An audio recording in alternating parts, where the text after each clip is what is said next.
Okay na. Hello, good afternoon. We are the group three. And let's start. The dream unfolded. When John Bosco was 9 years old, he had a dream that would later guide his entire life. Where am I? This looks like a film. Suddenly, John saw a group of boys. They were shouting, arguing, and fighting. Hey! Stop writing! It's not right!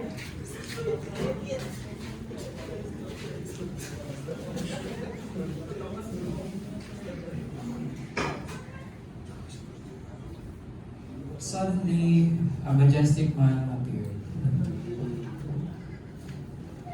John Bosco. Stop. Who are you?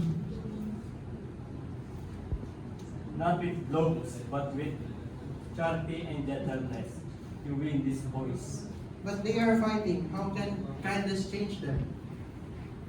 I am the son of the woman whom your mother taught you to greet 3 times a day. Then a beautiful and radiant lady appeared.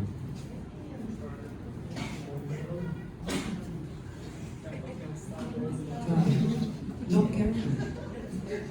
Suddenly, the boys turned into wild animals. What happened to them? This is what they like. But then, something amazing happened. If you are humble, patient, and kind, you will see them become gentle lambs. How can I do that? In time, you will understand. Then the dream ended. The next morning, John told his mother about it.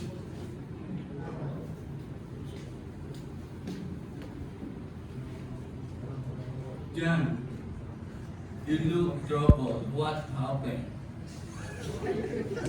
Mother, I had a strange dream. Boys were fighting that they become wild animals and later they turned into llamas. Well, one day you will understand that what this dream means. Many years later, John understood the meaning of the dream. He dedicated his life to guiding young people with patience, kindness, and love.